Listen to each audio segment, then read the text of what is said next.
Chapter 45. Watching Luthor schmooze and otherwise just lead those two Rheelasia verbally into unifying during a feast was in my eyes just painful to watch as a hero, as I knew the bald-headed man had his own plans in doing such a thing. Yet from a younger man's perspective, watching the older man having the two other world leaders hanging on to his every word and otherwise nodding or agreeing to his very logical arguments. Like for one of the most pressing instances that separated the two nations for unifying was how North Rheelasia had a militant harsh regime whereas the South had a more relaxed capitalistic society where money truly made the world go round.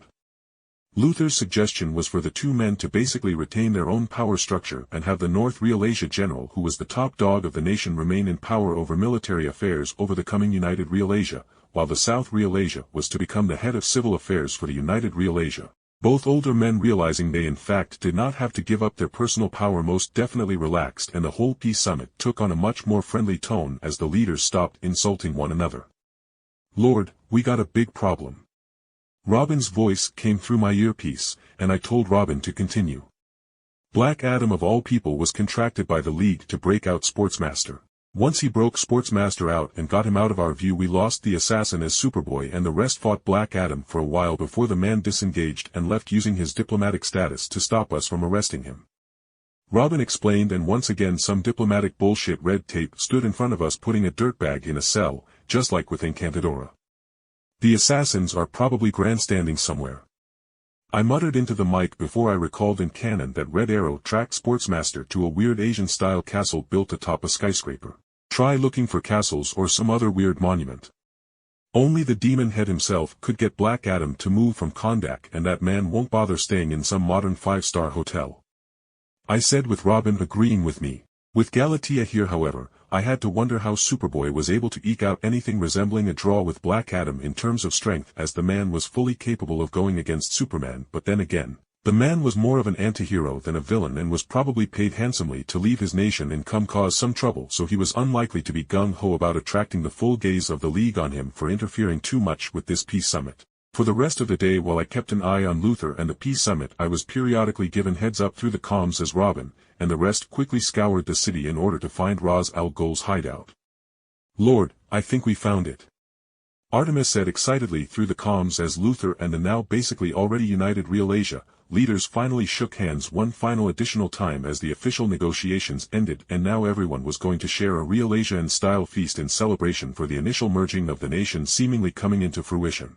"Robin, give the League an alert as the demon head is a priority target," I said, although supposedly the League was busy for the most part with some underwater mega-volcanic eruption. That didn't mean Batman or one of the unpowered League members wouldn't want to swing by to catch the leader of the League of Shadows. "All right, Lord. Well, we will get the prestige of finding him anyway." Robin grumbled, making me roll my eyes, and Galatea snorted as with her super hearing she could hear my earpiece. "Wait, Lord, he found us. He just waved to us and then was pulled into some kind of portal. Watch out, he may be teleporting or something over to you guys." Robin yelled, and my honestly bored mind cleared up as a loud whirling helicopter came flying towards us. "Is that helicopter one of yours?" I asked the leaders of United Rheelasia, and they quickly shook their heads as the massive 3-proper carrier chopper shot some kind of cannon or something that shattered the glass walls of the skyscraper we were in to allow dozens of ninjas armed with short katana to rush in towards us. "Welp, time for another bone-breaking session." I heard Wally yell as he came out from behind the snack bar he had commandeered, and then the speedster all but dashed into the crowd of assassins, breaking knees and elbows so they couldn't escape, as we simply couldn't capture them without harming the 3 or 4 dozen ninjas rushing towards the new leaders of United Rheelasia. I wasn't worried about the assassins of the League of Shadows, however. I had locked eyes with Black Adam, who had decided that blowing up the League of Assassins' helicopter to fly menacingly into the skyscraper with the clear intent to kill the Rheelasia leaders or maybe even Luthor. This was the problem with changing canon, I guess. With the whole team here and not merely Aquaboy and Red Arrow, the Light was bringing out the big guns in the effort to either make us look bad, or the demon head was actually making a legitimate attempt on Luthor's life without implicating himself into the act.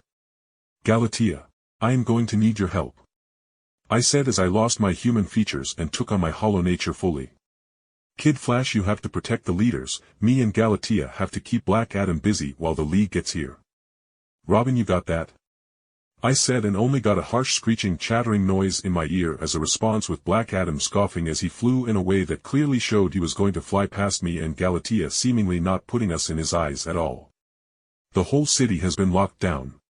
The League will not hear your cries for help. Now move, child, lest I move you.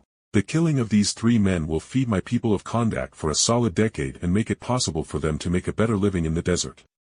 Black Adam said, obviously trying to get us to move out of the way. Black Adam was a beast of a man. He was some 7+ feet tall, his chest was like a damned oil drum with how muscular and thick it was, and with his bat-like pointed ears, plus his cold eyes, he was honestly the most intimidating man I had come across since I came here to DC. Despite Clarion being far more dangerous, his shorter thin size took away a lot of his intimidation. "Taith Adam, I will not let you past me," I said, flying up to square off with the demigod, and wordlessly the man threw his hands toward me, and my vision was engulfed in divine lightning.